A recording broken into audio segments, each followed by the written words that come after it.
everybody, welcome to our channel. I want to go over load bearing walls real quick, okay? This is going to be a fast one, but you see this? See how there's a support going up to that ridge? There's a support going up there. We got kickers going off here to the rafters right here. We got a collar tie going off. Every single wall in here is supporting and is bearing in some way or another. You see this wall here would be the first wall you'd want to remove, right? Let's get this wall out of here. It'd be, you know, the ceiling joists are running parallel with the wall. We can take that out. Nope. There's a kicker going up to the ridge right there, and you have joists that are perpendicular landing onto this wall. Yes, you can cut all those out of there and run some joists this way, which is what we're going to do, dive it into a glue lam beam. But you have to have engineering and everything set up for that. If you just come into a house, start ripping walls out, you're gonna have issues. That wall right there, again, parallel, but it's kicked, it has support going up. You'd have to reconfigure that support. So that being said, hire a professional, all right? And if you can't hire a professional, you're trying to figure this out yourself, then watch this video. Share it with people that need this video. So you see here, look, there's another support there. Those are the main ridge supports. So let's go over to this wall. Let's say you want to take this wall in, right? It's running parallel. You got the joists running parallel there. You're like, okay, everything's good. That wall would have to stay unless you ran a header from this plate over to that plate. And if you did that, then you can dive these joists into that header with some hangers. Or you can just leave that wall and sort of have just a little angle and a setback there in the room. It'll open up the space, but you'd have to line up this support here to this corner. So that HVAC duct, you'd have to line up that support right there onto this wall here. But that HVAC duct is sort of right in the way.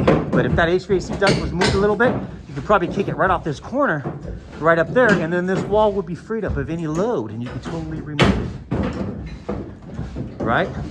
And this wall would be carrying the load. So if you looked at it, it would sort of have a jog right. It would have a jog right here. It would be like, and then it would jog this way and then jog that way, and you get rid of this whole wall, and then it would feel open going out, right?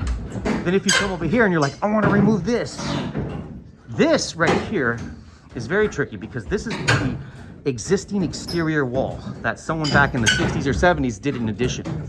Okay, so that's the exterior wall. So if that's the exterior wall, then what does that mean? That there's going to be a continuous footing running all along this section right here. And if there's a continuous footing running all along that wall, then that means that whole wall is bearing basically the whole side of the house. The roof where it dives down, the gable where it dives down on, is receiving that. It's all the load is going onto that wall. That wall is receiving the load of all of the roof right here. So you can't just take that wall out. You'd have to put a header, you know, over to your footing, and then your footing would have to either have an underpad there and then an underpad over in that corner, and then you can go ahead and put a big header. That's basically what we're going to be doing in here. We're going to put in underpads. We're going to put in huge glue lam headers that are going to cantilever out about 2 feet. And that's going to carry the load for the second story we're adding up. We're going to put another glue lam header out there. But as you can see, this was an exterior wall to the old light that someone buried, which is very common. You can see the old doorbell right here. And you can see the old stucco. This is something I see so much. People basically will do an addition. This is old school. Now you can't get away with this if you're pulling permits. If you're not pulling permits, people still will try to do this. They'll literally just slam a stud against the old stucco and throw a couple nails in there. Not even any SD screws or nothing. Then they won't even put any waterproofing or nothing. And there'll be separation there, and I'll see huge gaps coming through. This is all the time. The way you're supposed to do it properly is remove all that stucco, expose the framing, slam that framing against that framing. You're supposed to put blocking in your bays. Then you're supposed to run MST straps to tie everything, and then down low on the footings you're supposed to have dialed in, you know, all thread or rebar dialed in to receive your new continuous footing, which would run all the way around the structure, and then it would dive back in over here. As you can see, again, you can see the stucco with a stud. This is not good construction technique, but it's old school in the 60s, whatever. We're tearing all this out of here. That's all gonna go, and we're gonna be adding a second story. So this whole roof, there's even a gable up here that cuts down this way, and that gable dives onto this existing roof line up here. It's hard to see.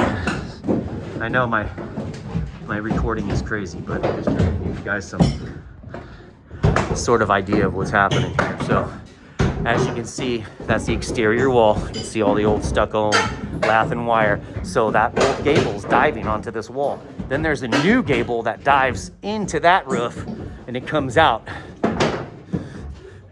Then it's the gable for this addition. So that gable is actually landing on this roof, all these roof rafters, and all that support is bearing down on this exterior wall. So you can't just remove this exterior wall. You have to actually have an engineer, you know, get it all configured, proper pads, proper fittings, and then you can run your proper beams.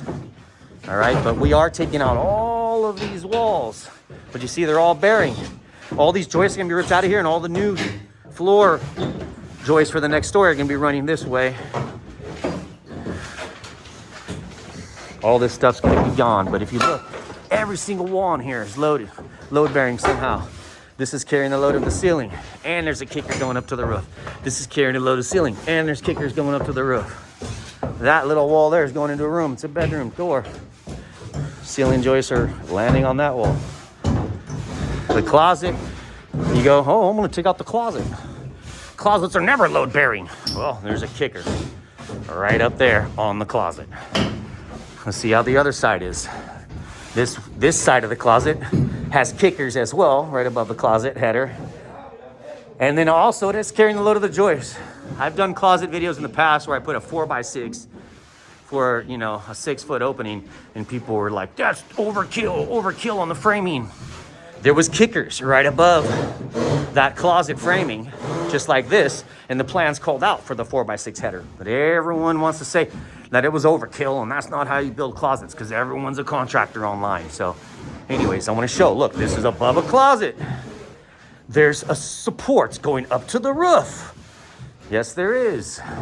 Sometimes closets have supports above them, so you can't just tear the closet out thinking it's nothing. A lot of people do. I go into houses and they're like, we did a remodel and can you check the work? And we're not sure, everything looks weird. The ceiling has weird bumps in it and stuff. I get up in the attic and there's just all sorts of crazy crap. I mean, like this right here, look. HVAC, there was a return air, you can see it right there, was right here. And the old lath and plaster was there. The HVAC guys just ran 2x4s across there like that.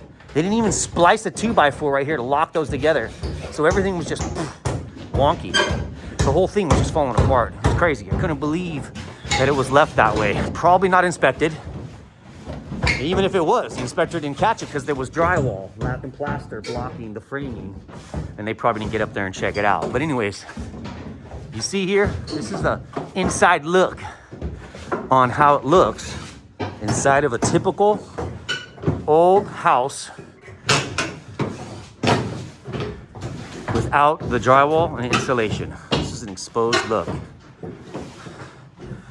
If you find content, you know, value in this content, remember to subscribe and like. Check out a bunch of our other videos. We appreciate you all. It's going to blow out.